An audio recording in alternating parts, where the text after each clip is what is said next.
தங்களது இந்த ரூபத்தை என் மனதில் வரைந்தபடி நான் புறப்படுகிறேன். இனி நான் இங்கு வரப்போவதில்லை.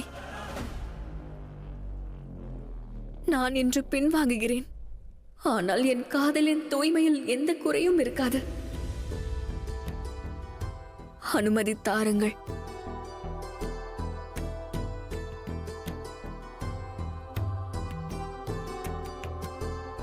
தேவி கங்கா, நான் தங்களை மன்னிக்கிறேன்.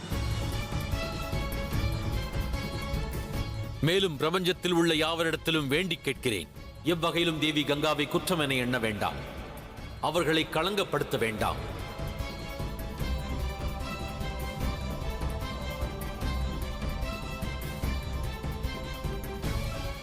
மிக்க நன்றி மகாதேவா. தங்கள் உதவியை நான் என்றும் மறக்க மாட்டேன். பிரபஞ்சத்தில் ஜனனித்த யாவருக்குமே உத்தேசம் என்பது நிச்சயம் உண்டு. அதோடு தாங்கள் ஒரு தேவி ஆவீர்.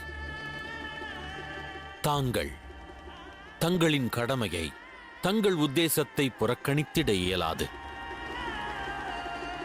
தங்களின் கடமை யாதெனில் இந்த அண்ட சராசரத்தில் யாவரையும் புனிதப்படுத்துவது மட்டும்தான்.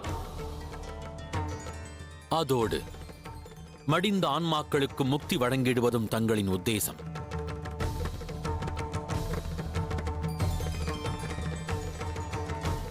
ஆகையால் தாங்கள் இந்த சிவனின் ஜடாமுடியில் வாசம் செய்திட வேண்டும் தேவி கங்கா. வாசம் செய்திட வேண்டும் தேவி கங்கா. வாசம் செய்திட வேண்டும் தேவி கங்கா.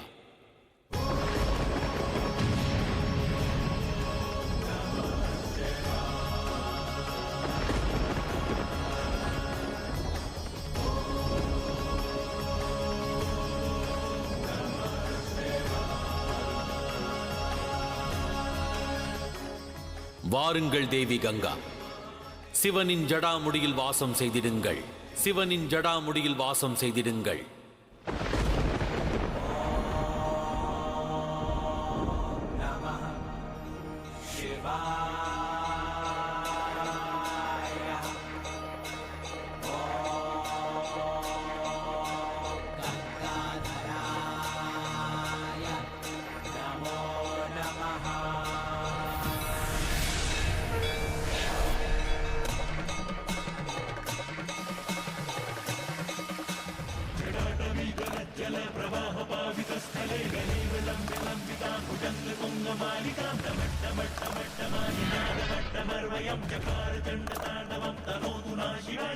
हर हर महादेवा, हर हर महादेवा, हर हर महादेवा, हर हर महादेवा, हर हर महादेवा, हर हर महादेवा, हर हर महादेवा.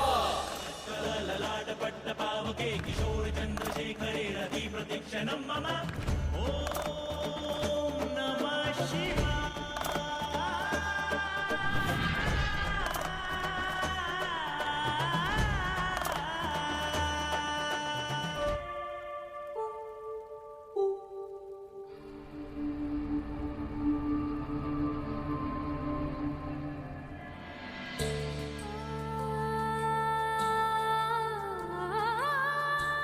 நாராயண நாராயணா.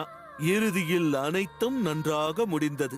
என்ன நாராயணா, இச்சம்பவத்தின் வாயிலாக சிவன் அனைவரையும் மகிழ்வித்து விட்டார். இல்லை தேவரிஷி, எவ்விடத்திலிருந்து நான் காண்கிறேனோ அவ்விடத்திலிருந்து காணும் பொழுது தேவி கங்கையும் மகிழ்ச்சியாக இல்லை, தேவி பார்வதியும் இல்லை, அதோடு மகாதேவரும் இல்லை.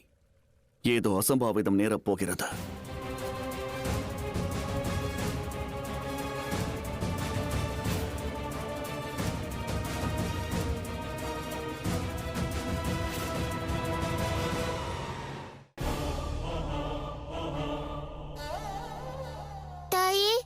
என்ன பார்க்கிறீர்கள்? தந்தைக்கு உடனே மாலையை அணிவியுங்கள்.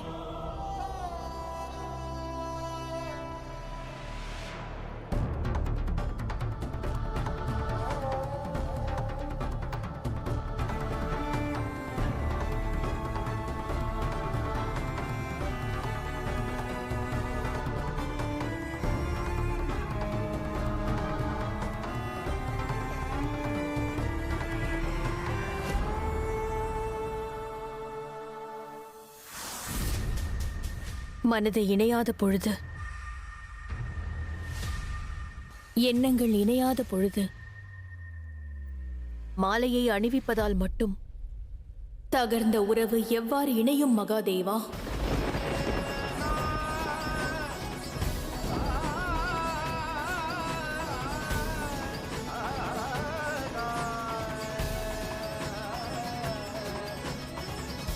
தாங்கள் தேவி ஆதிசக்தி ஆவீர்கள்.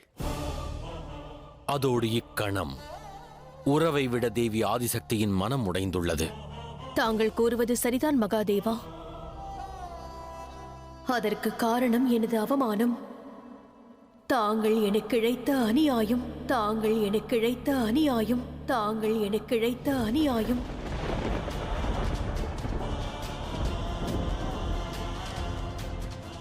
அனைத்து தருணத்திலும் தாங்கள் என்னை அவமதித்திருக்கிறீர்கள் மகாதேவா. எந்த கங்கை சிவசக்தியின் பிரபஞ்சத்தை அழிப்பதற்கு தீர்மானித்தாளோ, அவளுக்கு தண்டனை வழங்குவதற்கு பதிலாக அவளை தங்கள் ஜடாமுடியில் வாசம் செய்ய அனுமதித்தீர்கள். நொடி பொழுது முன்பு வரை தங்களை என்னிடமிருந்து பறிக்க நினைத்த கங்கையை தாங்கள் தங்கள் ஜடாமுடியில் எனது அனுமதி இல்லாமல் ஏற்றுக்கொண்டீர்கள். இது அவமானமின்றி அநியாயமின்றி வேறு என்ன? எதை அநியாயம் என்கிறீர்களோ அது லோக நன்மைக்கானதே. லோக நன்மையை விட சிவனுக்கு வேறு எதுவும் மகத்தானது அல்ல தேவி. சக்தியும் முக்கியமல்ல, சக்தியும் முக்கியமல்ல, சக்தியும் முக்கியமல்ல.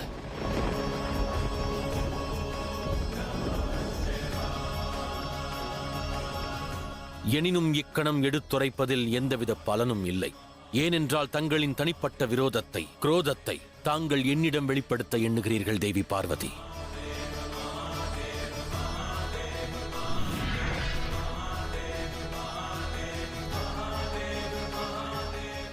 தாங்கள் இவ்வாறு புறமுதுகு காண்பித்து செல்ல இயலாது மகாதேவா. தாங்கள் எனக்கு தந்த அவமானம் என்ற ஆலகால விஷம் என் உடலை எரித்துக் கொண்டிருக்கிறது.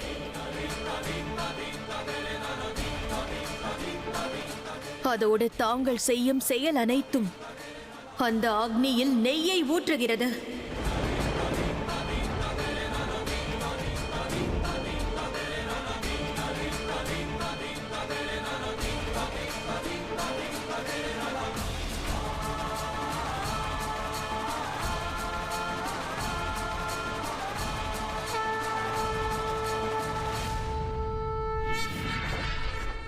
என் வினாவிற்கு விடையளிக்காமல் தாங்கள் இங்கிருந்து எங்கும் செல்ல இயலாது.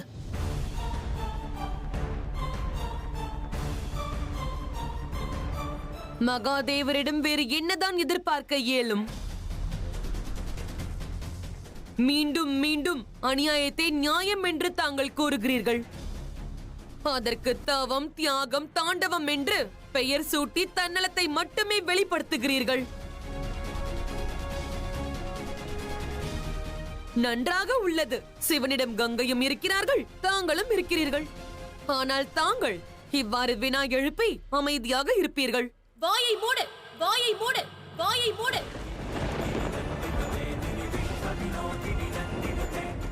இனி நீ சிவனுக்கும் சக்திக்கும் இடையே உரையாடும் தவறை செய்தாய் என்றால் மறுகணம் உன்னை நான் சம்ஹாரம் செய்து விடுவேன்.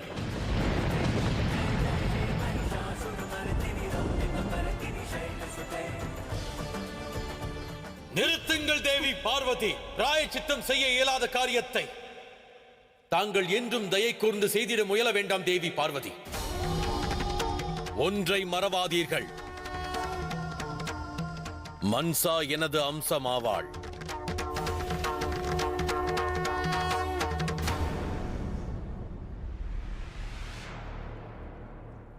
இப்பொழுது அது நினைவிற்கு வந்ததா மகாதேவா?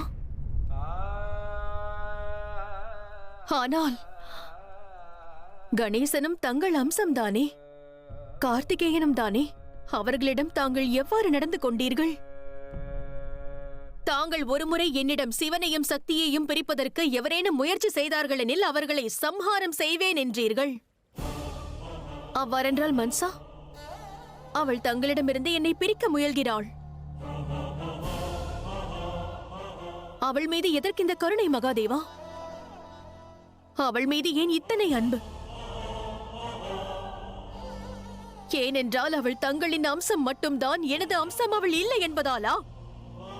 அதுதான் காரணமா?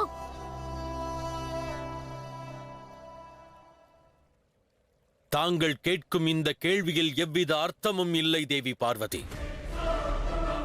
விவேகத்தோடு நிதானம் கொண்டு சிந்தியுங்கள். எவ்வாறு இன்று தங்கள் தெய்வ குணத்தை தங்களது பலவீனம் மழுங்கச் செய்கிறது என்று. இன்று எந்த பாரபட்சமும் செய்ய இயலாது. குற்றவாளி மகாதேவரின் அம்சமாக இருந்தாலும் அந்த அம்சத்திற்கு இன்று தண்டனை கிடைக்கும்.